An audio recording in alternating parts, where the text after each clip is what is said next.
Suara Network. Bogor 100,8 FM, Serang 91,4 FM, Sukabumi 96 FM, Kuningan 89,8 FM, Indramayu 92,2 FM, Kulon Progo 93,8 FM, dan 94,6 Radio Kota Perak. Radio Network, Mega Suara Network. Sesaat lagi kita simak dialog interaktif Info Gunadarma yang disiarkan langsung oleh Mega Suara Bogor, Mega Suara Serang, Mega Suara Sukabumi, Mega Suara Indramayu, Mega Suara Kuningan, Mega Suara Kulon Progo, dan Kota Perak, Yogyakarta. Assalamualaikum warahmatullahi wabarakatuh. Selamat berjumpa kembali sahabat Mega Suara, kawan Kota Perak dan Sanak Kadang Kulon Progo di Info Gunadarma. Kembali kita bertemu hari ini. Mudah-mudahan semuanya sehat, masih tetap bisa menjalankan protokol kesehatan dengan baik dan tentunya dalam keadaan sehat walafiat. Kita akan sama-sama selama 1 jam kurang lebih untuk menyimak informasi seputar Gunadarma yang tentunya akan hadir bersama kita, disiarkan langsung oleh 7 stasiun Mega Suara Network, yaitu Mega Suara Bogor, Mega Suara Sukabumi, Mega Suara Serang, Indramayu, Mega Suara Kuningan, Mega Suara Kulon Progo, dan Kota Perak, Yogyakarta. Dan saat ini untuk berbincang-bincang seputar Gunadarma, saya sudah bersama narasumber hari ini, yaitu Bapak Dr. Budi Prijanto, SE MMSI, Wakil Dekan 3 Fakultas Ekonomi. Maaf, saya koreksi, Dr. Budi Prijanto, SE MM ya Pak ya? Iya. Oke, Kang Yuda. Maaf, kelebihan sedikit Pak ya. Amin. Selamat ketemu Pak, apa kabar? Alhamdulillah baik Kang Yuda. Iya, terima kasih sudah Kang hadir. Yuda sehat ya? Alhamdulillah. Itu yang penting sekarang. Amin. Ya, mudah-mudahan sehat selalu. Iya. Ya, sebelum kita berbicara jauh tentang Gunadarma dan juga informasi pendaftaran tentunya, saya ingin juga mengetahui seputar aktivitas Pak Budi sendiri seharian di Gunadarma ini menjabat sebagai Wakil Dekan 3 Fakultas Ekonomi. Silakan Pak. Ya, Kang Yuda dan juga sahabat Mega Suara Radio. Saya Budi Prijanto, kesehariannya saya seperti yang tadi Kang Yuda sampaikan ya. Saya itu adalah Wakil Dekan 3 Fakultas Ekonomi Universitas Gunadarma. Ya. Nah, ini Wakil Dekan 3 itu sebenarnya tugasnya apa sih? Kan Bidangnya gitu ya, bidangnya. Nah, bidangnya apa sih Betul. gitu.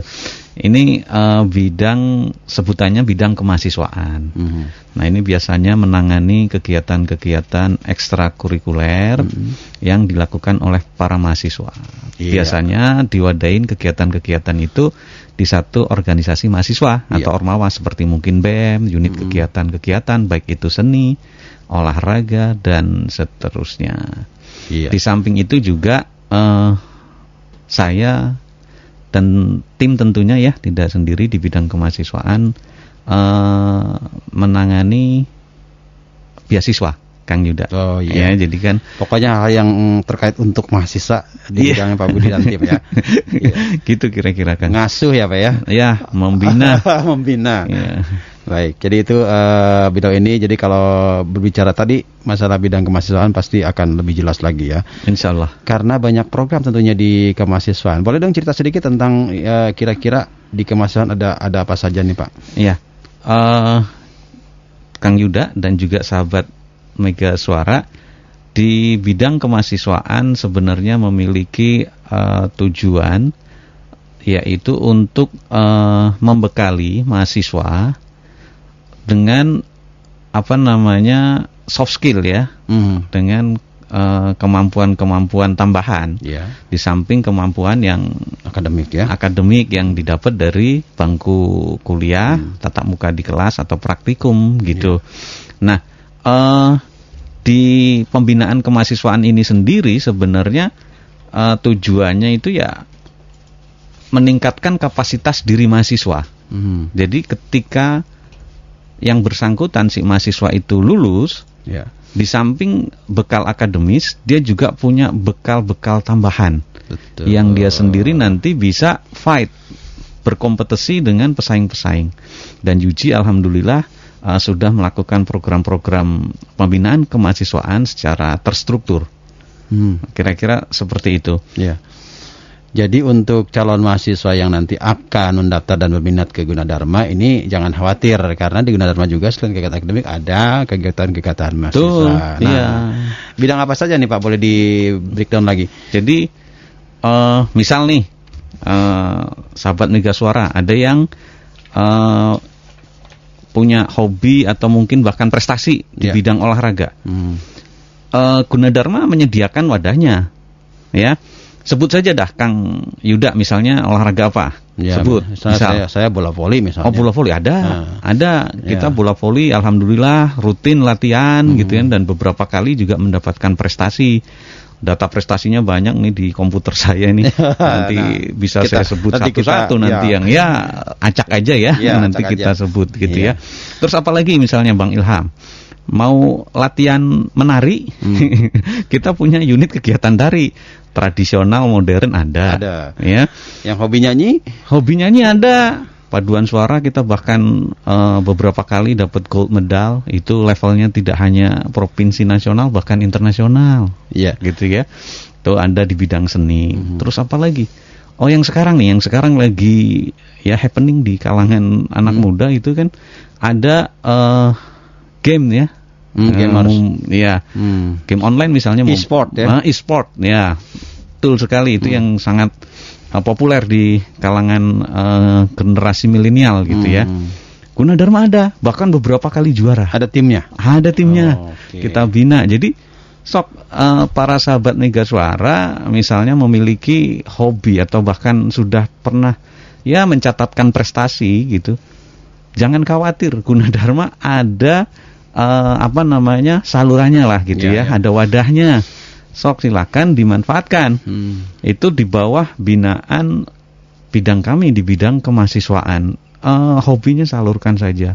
Kan tujuannya memang tadi melengkapi, meningkatkan kapasitas diri. Betul. Di samping di samping kegiatan akademis, misalnya hanya itu saja, tetapi dengan kegiatan yang ekstrakurikuler. Karena yaitu tadi soft skill. Di situ akan kembangkan, disalurkan orang berorganisasi begitu kan, dia pasti berkomunikasi, bekerja sama gitu ya. Bisa jadi anak BEM yang organisasi ya. Ini kan nggak didapat di bangku kuliah tatap muka misalnya. Di kelas maksud saya gitu kan, enggak ya kan, di kelas dengerin dosen, paling ketika bekerja sama yang ngerjain kerjaan kelompok misalnya ya, tugas kelompok. Tapi kalau ini kan tidak, ada kesempatan besar untuk mengembangkan diri.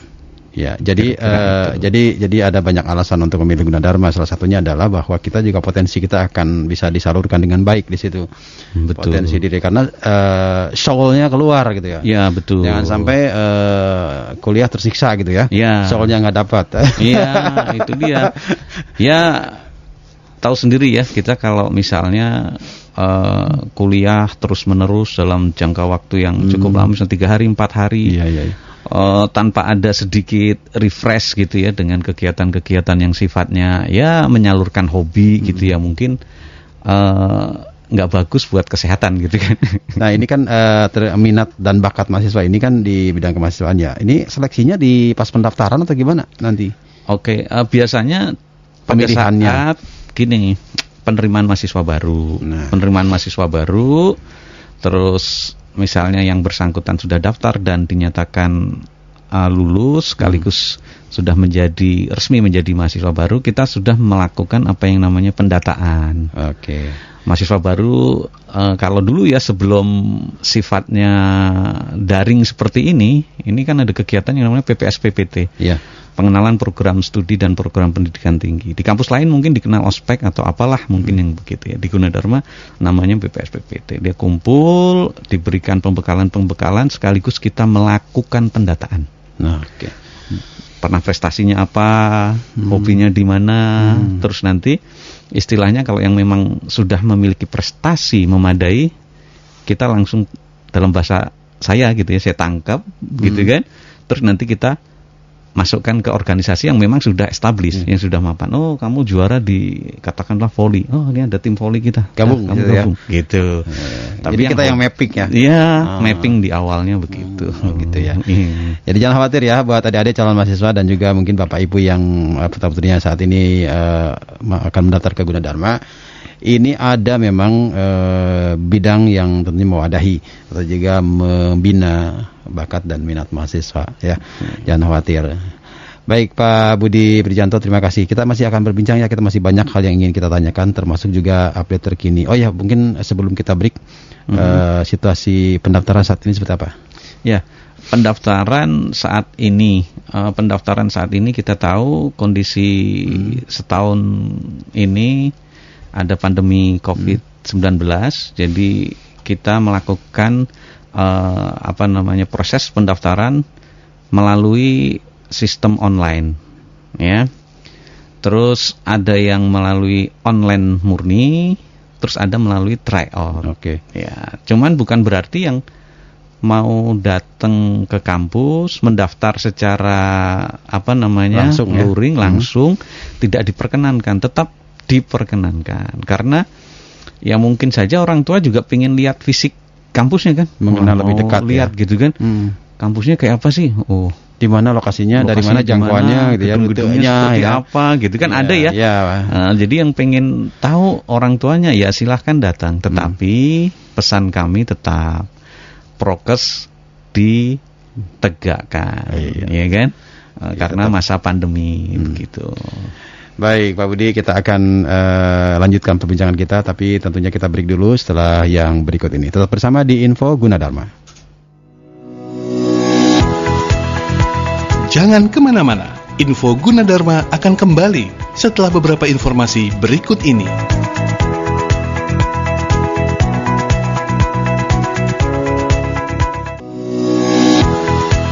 Kita kembali di Info Gunadarma.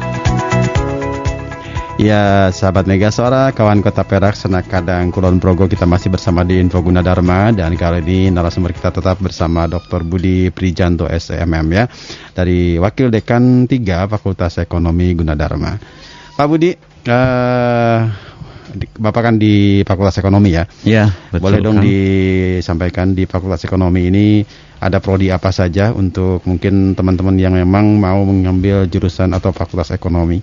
Silakan Pak. Ya, terima kasih Kang Yuda, sahabat Mega Suara. Di Fakultas Ekonomi Universitas Gunadarma kita memiliki 3 program studi. Yang pertama adalah akuntansi, yang kedua manajemen, dan yang ketiga adalah ekonomi syariah. Nah, untuk yang ekonomi syariah sampai dengan saat ini jalur penerimaan mahasiswa barunya masih beasiswa penuh. Biasa penuh ya, khusus yang ini ya, ekonomi syariah. Yang dibuka secara umum adalah yang akuntansi dan manajemen, betul sekali. Nah, di 2 jurusan ini penyelenggaraan pendidikannya tentunya mengacu kurikulum yang tentunya sudah adaptif terhadap kondisi kekinian. Kang Yuda, maksudnya gimana Pak? Tahu ya, sekarang ini kan sudah di eranya revolusi industri 4.0, di mana digitalisasi di semua sektor kehidupan termasuk pendidikan gitu, itu sedemikian mengemuka tuntutannya.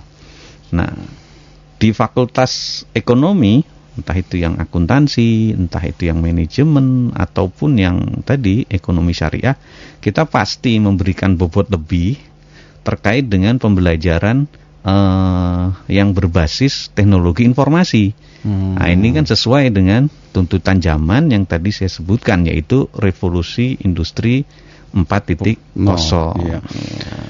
Jadi semua berbasis adaptif terhadap teknologi informasi. Ya, betul sekali. Nah, kemampuan yang kita coba capture, kita tangkap ketika bicara revolusi industri gitu ya. Akhirnya kita jabarkan di dalam penyelenggaraan pendidikan itu sendiri. Misalnya ya, kemampuan baru atau literasi baru yang harus dikembangkan oleh si mahasiswa, misalnya literasi data. Itu ada kemampuan membaca data, menganalisis data, penggunaan informasi, dalam hal ini mungkin ya big data di era digital kali ini juga kita coba berikan ke mahasiswa. Itu yang pertama, kemampuan mengenai literasi data. Terus ada literasi teknologi, ya, memahami kerja mesin, aplikasi-aplikasi teknologi, coding, AI atau artificial intelligence, machine learning, dan seterusnya. Itu juga kita coba berikan ke para mahasiswa. Yang ketiga tentunya yang tidak kalah penting adalah literasi manusia, humanities, ya, bagaimana dia saling berempati satu sama yang lain, bekerja sama, berkomunikasi. Terus ada lagi bagaimana, ini juga nih, mendesain konten-konten untuk berbagai hal gitu. Dan jangan lupa itu semua pasti muaranya adalah lifelong learner, jadi pembelajar yang seumur hidup. Iya. Nah itu idealnya kita sampai ke situ. Tetapi dalam tataran praktis ya, seperti halnya kita misalnya gitu ya, memberikan praktikum berbasis teknologi informasi. Termasuk di situ ada tim teaching, di mana kita bisa sekarang ini kan dalam menyelesaikan suatu problem tidak hanya bisa berdasar hanya dari satu disiplin ilmu. Iya kan? Sudah ada saling keterkaitan antara satu ilmu dengan ilmu yang lain. Nah, ini dengan adanya tim teaching ini ya, namanya tim teaching, pembelajaran yang bentuk tim, namanya tim itu kan juga terdiri dari bermacam-macam ya, bermacam-macam latar belakang gitu kan. Nah, ini kan mahasiswa diajarkan untuk seperti itu. Nanti problem solving pendekatannya adalah multidisiplin. Walaupun core-nya tetap mungkin ya accounting, tapi nanti kalau bicara teknologi ya accounting nanti sama teknologi informasi. Contohnya mungkin anak accounting juga harus mampu mendesain presentasi yang bagus ketika melaporkan itu termasuk itu kan ada multimedianya di situ. Oh iya, betul. Ya kan? Mungkin seperti itu ya kali ya. Termasuk bagaimana mengaudit. Ya kan kalau bicara accounting salah satu ya kegiatannya bisa auditor atau menyusun laporan keuangan begitu. Itu based on teknologi informasi seperti itu. Bagaimana data laporan itu bisa diakses oleh para user dengan mudah. Betul. Ya, dengan proteksi yang tinggi misalnya. Ya itu terkait dengan disclose ya, pengungkapannya gitu. Iya. Itu kira-kira Bang gitu ya. Ya di manajemen juga mungkin sama ya. Anak manajemen juga harus paham mengenai desain grafis. Bagi fotografi dan lain-lain. Iya, betul. Termasuk ya kita memiliki kelompok-kelompok studi investasi, ya kan?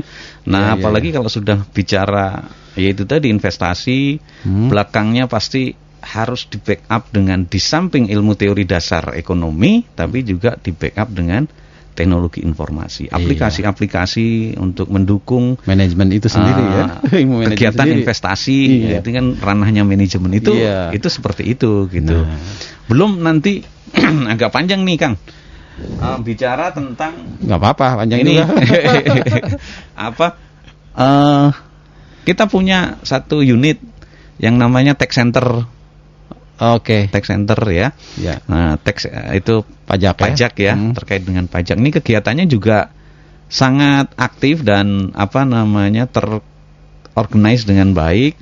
Salah satu tujuannya adalah membantu wajib pajak, entah itu orang atau organisasi badan gitu ya, dalam hal pelaporan SPT. Nah, beberapa waktu lalu kan memang kita sebagai individu ataupun badan ada kewajiban untuk melaporkan SPT sendiri, iya betul. Kan?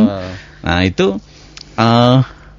bukan hal yang mudah bagi badan ataupun person ya, individu melakukan ini ya, melakukan pelaporan. Nah, maka si tax center kita ini membuka semacam help desk gitu ya. Sok silakan bagi yang mau butuh bantuan ya, dibantu dalam hal pelaporan, kita sangat menyambut baik, memberikan bantuan. Betul, mengisi SPT. Nah, kira-kira seperti itu. Mengisi SPT aja saya nggak pernah 0 2 kali baru 0 ya. Itu kan. Padahal kan harusnya nihil lebih bayar mulu ya. Nah, itu juga kadang-kadang ada sesuatu hal teknis yang kecil yang terlewat seperti itu. Iya. Jadi ternyata berdampingan sekarang ya ternyata ya. Ada semua disiplin ilmu berdampingan. Iya, itu yang tadi saya sebut ya. Itu di Fakultas Ekonomi ya. Iya, betul sekali. Jadi untuk Anda para calon mahasiswa yang mau mendaftar di Fakultas Ekonomi ada akuntansi, kemudian ada ekonomi syariah dan juga manajemen. Tapi yang ekonomi syariah itu melalui beasiswa penuh ya. Iya. Kalau akuntansi dan manajemen itu bisa seperti biasa. Iya. Oke. Nah, ini terkait dengan kemahasiswaan lagi kembali untuk sebagai motivasi kenapa harus masuk Gunadarma gitu kan. Kalau pendaftaran nanti kita akan bahas di belakang ya untuk soal pendaftaran. Ada program beasiswa yang bisa dicapai atau diraih oleh mahasiswa yang nanti sudah masuk di Gunadarma. Betul sekali. Boleh dijelaskan ada program apa saja, Pak? Betul.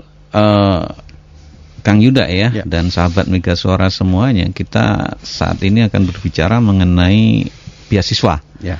Nah, mungkin saya bisa jelaskan di dalam kesempatan kali ini, beasiswa yang ada di Gunadarma setelah yang bersangkutan menjadi mahasiswa Gunadarma itu bisa dilihat dari dua sisi.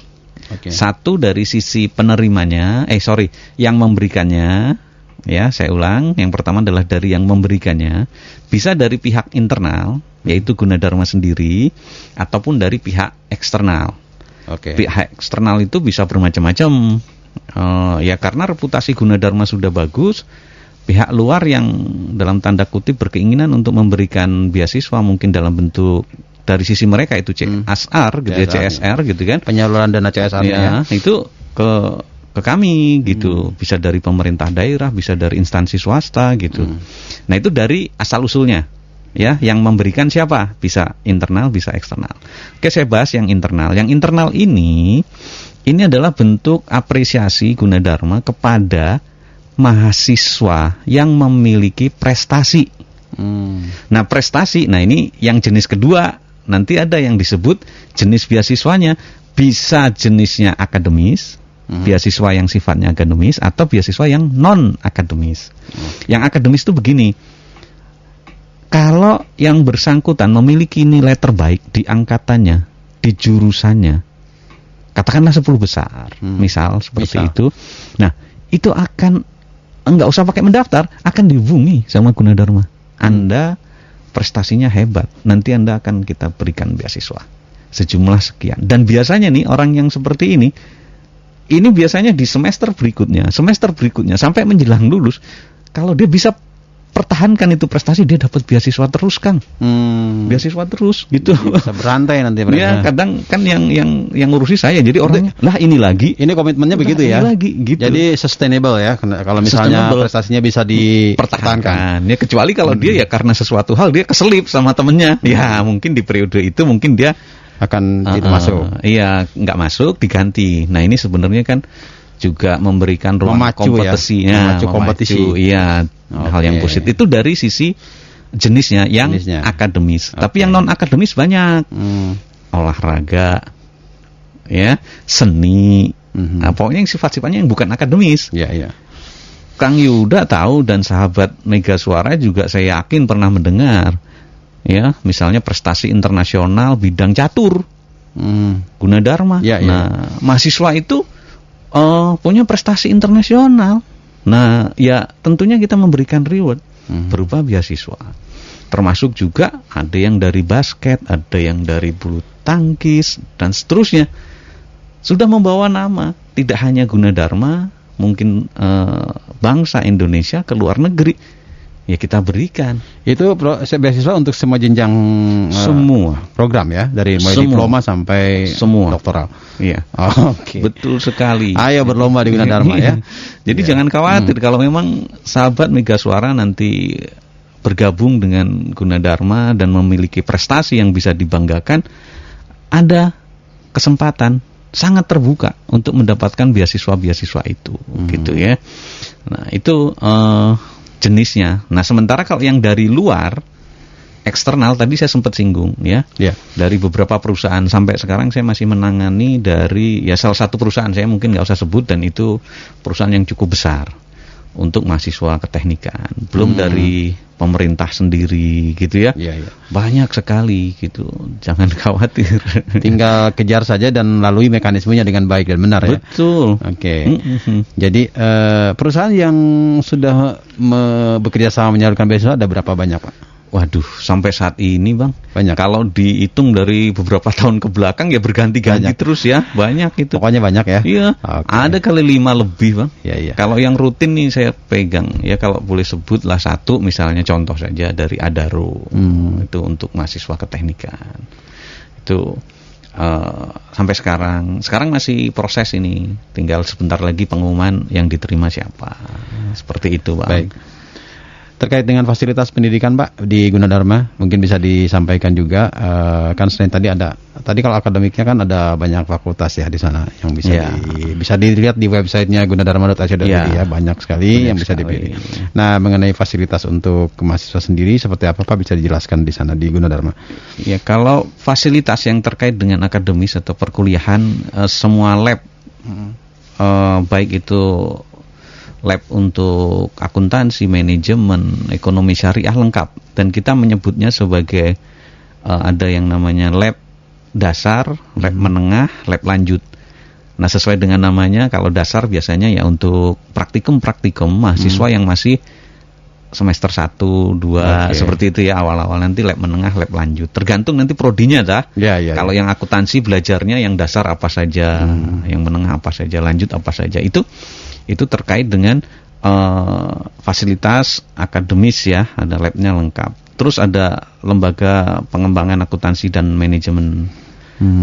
Terus ada lagi lab tadi pasar modal, lab perbankan. Waduh. Nah, ini bisa dimanfaatkan sekali lagi untuk menambah ilmu ya, menambah bekal untuk bersaing di nanti ketika lulus di dunia kerja. Jadi simulatornya banyak Pak ya? Ya, simulator ya kita juga sekali lagi karena multidisiplin, kita juga kadang berkolaborasi dengan fakultas yang lain, ilmu komputer misalnya. Iya kan? Bicara simulator, nanti ada kita tahu Gunadarma sekarang udah punya komputer yang kita sebut sebagai super komputer kan gitu kan. Di GX1 itu juga bisa dimanfaatkan oleh semua mahasiswa Universitas Gunadarma.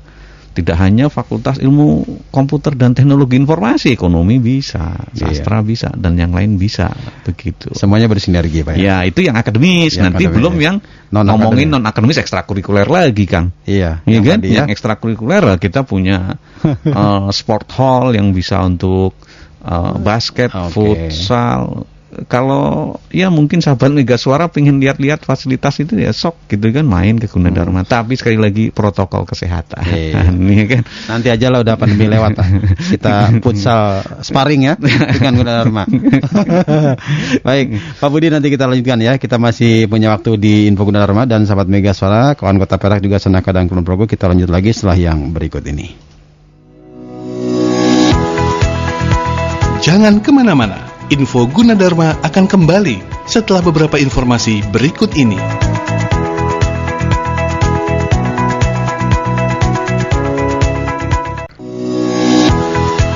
Kita kembali di Info Gunadarma. Kembali di Info Gunadarma bersama narasumber kita Bapak Dr. Budi Prijanto SEMM, Wakil Dekan 3 Fakultas Ekonomi Universitas Gunadarma.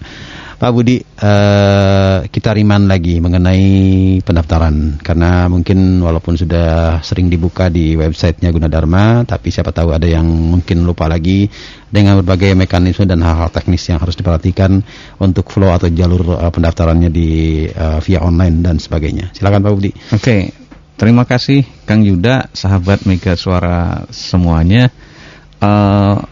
Saya akan mencoba menjelaskan mengenai proses pendaftaran mahasiswa baru melalui jalur online. Pertama, saudara pastikan mengunjungi situs pendaftaran Gunadarma dengan alamat pendaftaran.gunadarma.ac.id. Nah, ini menurut saya penting untuk dikunjungi nih, sahabat suara Mega Suara ya. Iya. Semuanya informasi lengkap ada di situ. Nah, kalau boleh saya jelaskan secara sepintas atau sekilas di kesempatan hari ini adalah bahwa calon mahasiswa mengunjungi alamat tersebut terus melakukan pendaftaran atau register. Nah, register di sini sekaligus istilahnya beli formulir lah kalau itu luring. Kalau luringnya beli formulir ya. Kalau di sini mungkin bikin akun ya. Ya, bikin akun, bikin account atau akun. Nah, setelah itu nanti ketika beli formulir kan akan diberikan VA, virtual account. Nah, virtual account itu adalah istilahnya apa ya, semacam kode untuk bayar, kode unik untuk bayar. Satu mahasiswa dengan yang lain tentunya berbeda. Jangan sampai ya namanya kode akun ini ketuker-tuker dengan teman-teman misalnya kan, ya harapannya kan ya bareng-bareng gitu ya. Satu kelas mungkin daftar Gunadarma bareng berlima, berenam misalnya gitu. Suka tuker-tukeran VA nggak boleh, masing-masing sudah unik. Nanti Anda bayar pakai VA-nya temen, nah yang seneng temennya gitu dibayarin, kan. Dibayarin gitu. Nah, setelah bayar nanti yang bersangkutan harus melengkapi formulir. Upload dokumen, termasuk ini yang penting, nilai raport gitu kan. Ada 6 nilai, 3 wajib, bahasa Indonesia, bahasa Inggris, matematika. Tapi yang 3 lagi disesuaikan dengan latar belakang pendidikan siswa yang bersangkutan, dari SMA IPA atau SMA IPS atau mungkin dari SMK begitu ya. Nah, 3 mata kuliah yang selebihnya itu sesuai dengan sekali lagi background si calon mahasiswa itu. Ya. Nah, setelah itu melakukan proses tes itu juga online. Nah, setelah itu diumumkan, misalnya diterima, kewajiban pembayarannya juga penuhi. Nah, baru melakukan proses daftar ulang. Kalau sudah daftar ulang, ya sudah, berarti kalian semuanya sudah diterima secara resmi sebagai mahasiswa baru, menjadi bagian dari keluarga besar Universitas Gunadarma. Itu. Nah, kalau ada informasi-informasi update terkini dan notifikasi yang lain, kemana nih nanti akan diterima? Harus satu, ini penting nih ya, WhatsApp. Nah, itu nomor yang di-input di dalam sistem pendaftaran itu nomor yang aktif. Sehingga misalnya nih ada berita-berita, nantinya ada notifikasi di WhatsApp.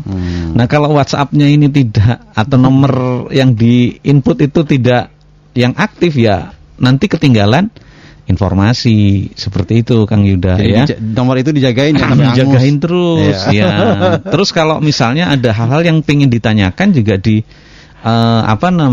website itu ada kolom live chat. Nanti betul. Bisa chat langsung dengan admin begitu ya. Kira-kira itu. Ya, sangat mudah ya untuk sangat mudah, dan saya yakin lah sahabat Mega semua suara semuanya ini kan sudah milenial, sudah sangat paham dengan komputer, dengan digital ya. Gitu. Udah mudah sekali. Ayo mungkin ajak saja teman-temannya berlima, berenam, syukur semuanya gitu. Login bareng-bareng gitu. Siapa yang duluan ya? Ya. Nah, ini yang terutama HLTS juga perhatikan ya, spek-spek foto atau juga gambar yang harus dikirimkan. Misalnya berapa kapasitasnya juga penting. Nah, ya semuanya ada di situs atau web tersebut. Ya, jangan khawatir, di pendaftaran.gunadarma.ac.id 2021 juga ada FAQ. Ya, FAQ-nya ya. Ya, tanya jawabnya ada. Silahkan diklik aja. Betul sekali. Ini rata-rata pertanyaan yang sering ditanyakan juga ada di sini. Ya. Baik, nah ini untuk pendaftaran mudah-mudahan yang mau lewat online silahkan mulai dilakukan. Sementara yang mau mungkin datang ke kampus juga. Kampus mana saja nih Pak yang bisa dikunjungi untuk hampir daftar? Semua kampus di Gunadarma ya, yang pusatnya di Depok, di Kelapa II, di Karawaci, di C1 itu di Kalimalang gitu ya. Silakan datang sekaligus melihat-lihat gitu kan perkembangan Gunadarma yang cepat seperti ini gitu ya. Bagus gitu ya. Semoga ya, tapi ya tetap protokol kesehatan. Ya. Oke Pak, ada alasan kenapa harus memilih Gunadarma sebagai kampus pilihan untuk menempuh penjenjang pendidikan lebih lanjut ya? Kira-kira Bapak bisa memberikan semacam rekomendasi tersendiri enggak? Apa itu mungkin dari sisi prestasinya atau juga dari hal-hal lainnya, termasuk mungkin kerjasama yang sudah dilakukan dan Gunadarma. Saya dengar kan banyak sekali kerjasama dengan pihak luar atau juga yang lain-lainnya. Ya, ini Kang, ini menurut saya ini penting nih ya, istilahnya gongnya untuk acara pagi ini gitu. Bagi sahabat Mega Suara dan mungkin orang tua yang memiliki putra-putri kelas 12 yang mau lanjut ke pendidikan tinggi, jangan ragu-ragu memilih Gunadarma. Alasannya yang pertama, bahwa Gunadarma itu memiliki reputasi. Reputasi dibuktikan dengan berbagai hal. Alumni yang sudah tersebar dan berkiprah di perusahaan-perusahaan, entah itu swasta ataupun pemerintahan ya, BUMN, atau mungkin di luar negeri, itu sudah sangat banyak. Jejaring alumninya sudah bagus. Terus yang kedua, di pendidikan internal sendiri kita kan melakukan kerjasama internasional dengan university yang ada di luar negeri, itu juga banyak ya. Kalau boleh saya sebut nih 30 aja lebih mungkin gitu ya, yang teringat oleh saya misalnya gitu ya, ada dari Esigelec School of Engineering Prancis gitu ya, terus ada Shiba University Japan ya, terus ada dari Kanada. Ini dari Kanada aja tidak hanya satu, ini menurut catatan saya bahkan ada 4 gitu kan, University di Quebec, Montreal di Kanada ada, terus di Uzbekistan ada ya, terus di mana lagi, China, Korea ada Ulsan University Korea, yang di China misalnya Shanghai Jiatong University Cina gitu ya. Nah itu dari sisi tadi ya, lulusannya terserap dan sudah berkiprah di pemerintahan maupun lembaga swasta. Yang kedua, dari sisi internal kita selalu meningkatkan mutu Gunadarma, termasuk mutu lulusannya dan mahasiswanya melalui kerjasama internasional. Dan yang ketiga tadi, ketika sudah masuk ke Gunadarma, ada kemungkinan, kesempatan memanfaatkan beasiswa yang disediakan, yang difasilitasi oleh Gunadarma. Nah, itu kira-kira ya. Jangan khawatir, ayo mendaftar ke Gunadarma dengan masuk ke situs pendaftaran.gunadarma.ac.id. Iya. Baik, Pak Budi Prijanto, terima kasih sudah hadir di Info Gunadarma untuk saat ini. Mudah-mudahan sehat selalu dan tentunya tetap bisa menjalankan tugasnya dengan baik di Gunadarma. Terima kasih. Iya. Sahabat Mega Suara, kawan Kota Perak dan Sanak Kadang Kulon Progo, demikian bincang-bincang kita di Info Gunadarma hari ini bersama Dr. Budi Prijanto SMM, Wakil Dekan 3 Fakultas Ekonomi. Kita ketemu lagi di Info Gunadarma berikutnya, tentunya setiap hari Rabu dan Sabtu pukul 9 sampai dengan pukul 10 waktu Indonesia Barat. Saya yang bertugas undur diri. Wassalamualaikum warahmatullahi wabarakatuh. Baru saja kita simak Info Gunadarma yang disiarkan langsung oleh Mega Suara Bogor, Mega Suara Serang, Mega Suara Sukabumi, Mega Suara Indramayu, Mega Suara Kuningan, Mega Suara Kulon Progo, dan Kota Perak, Yogyakarta. Dengarkan terus Info Gunadarma di Mega Suara Network setiap hari Rabu dan Sabtu jam 9 pagi. Masa depan semakin penuh tantangan. Bekali masa depan Anda dengan ilmu pengetahuan yang dibutuhkan era globalisasi ini. Hanya Universitas Gunadarma yang mengerti akan hal itu. Simak perbincangan menarik seputar kampus Universitas Gunadarma di program Info Gunadarma Mega Suara Network. Info Gunadarma mengulas lebih banyak info pendidikan dan kesempatan meraih masa depan cemerlang. Info Gunadarma setiap Rabu dan Sabtu jam 9 pagi di 7 stasiun Mega Suara Network, Bogor, Sukabumi, Serang, Kuningan, Indramayu, Kulon Progo, dan Kota Perak, Yogyakarta. Universitas Gunadarma, Coloring the Global Future.